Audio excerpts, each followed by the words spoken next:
Yes, self-investment, self-improvement. It's the reason why you're here, right? It's the reason why you're part of this program. You're trying to learn, you're trying to get better. It's entrepreneurship is, I think, the greatest single personal development plan that you can be on, right? This is what we do as entrepreneurs. We're trying to get better. We're trying to improve. You're constantly being pushed into becoming a stronger version of you. Think about all the things that you've learned over the past year, 2 years, 5 years, how much you've grown, how much you've come out of your shell, and get excited for all the things that are still to come. Now I want to ramp that up. I want to ramp up your learning because we know learning is important.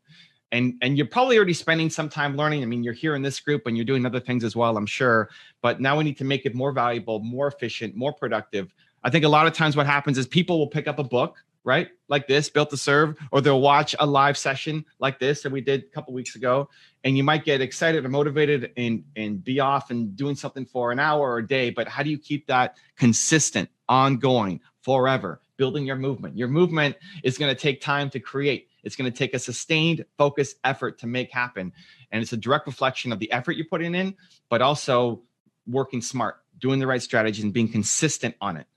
So that's my quick preamble speech, but I'm excited for this topic. So let's dive in. Whenever you don't know what to do, number one is you start to model success, right? You don't have the answer to a question, you model success. You want to learn, you want to get better, you want to improve, you model success. You find somebody who's already done the thing that you want to do. And this is what saved my business. My very first business was modeling Bill Gates. And it might seem like a obvious strategy, but it's still something that I do now. It's still how I approach things right now. It's still why I do my YouTube channel. And I'm constantly trying to learn from the people on my wall, the people that I'm profiling on my channel, the people that I'm meeting up with and connecting with to model success, to find the people who've done it, learn their strategies and apply it. And I always look at three things. When I'm trying to model success, I look at how did they start, what did they do, and how did they think?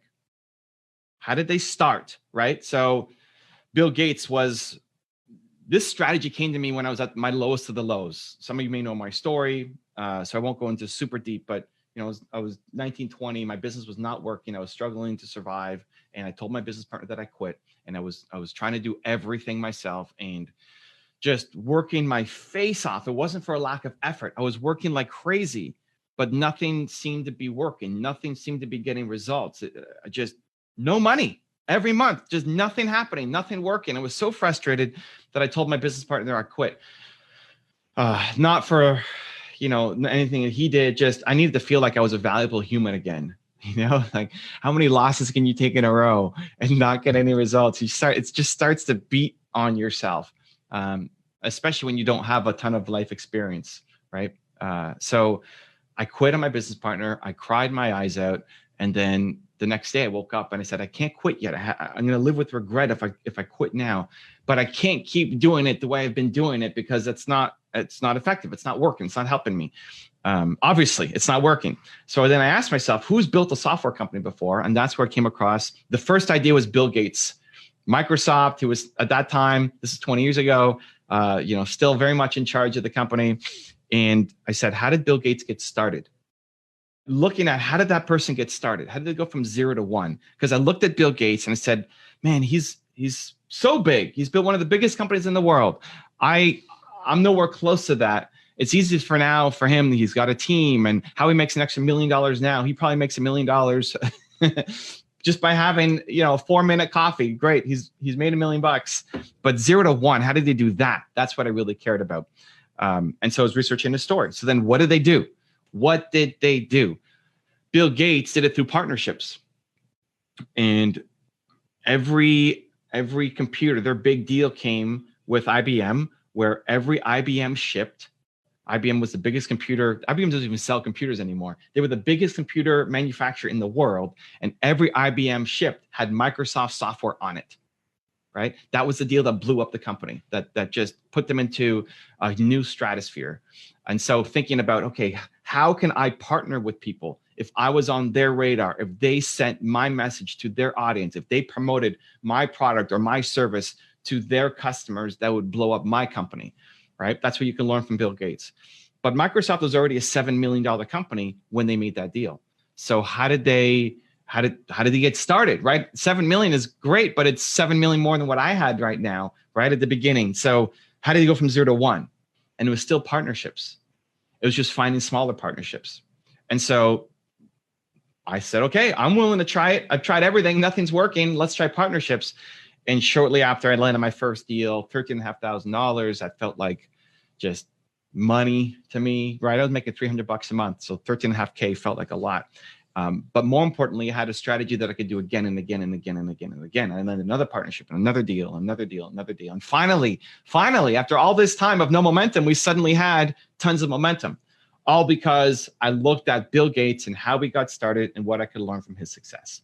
Sometimes in the modeling, they're going to be very specific and they'll tell you exactly what they did. And sometimes you need to read between the lines. So in looking at Elon Musk as an example, Elon Musk doesn't have a success book where he talks about how to be an entrepreneur, right? So you have to pull bits and pieces out. This is partly why I started my YouTube channel, is to pull out. We'll watch the 4 or 5 hours of Elon Musk interviews and turn that into a 15 to 20 minute video for you. And we'll pull out the best lessons and say, watch this, and here's where you can learn from it. So whoever has done what you want to do, both in terms of in your industry and also outside your industry. You may not like Bill Gates, or you may not care about Bill Gates, or you may not be in software, but you can still learn from his success. That partnership strategy, you should be asking yourself, who already has my target audience? And how can I work with that person to speed up my growth, right? How can I work with that person to speed up my growth? What can I do to bring value to them or make it in their best financial interest as well for them to help me promote my thing, right? It's in Built to Serve as well, partnership strategy. If you go to the last section, which is around how to monetize, there's the fast path to freedom, there's partnerships, and then there's being a thought leader, right? So if you want to dive deeper in here, we got more. But you can learn from Bill Gates. So anybody who's in your industry you want to learn from, and also people who you just look up to, respect, like, even if they're not inside your industry.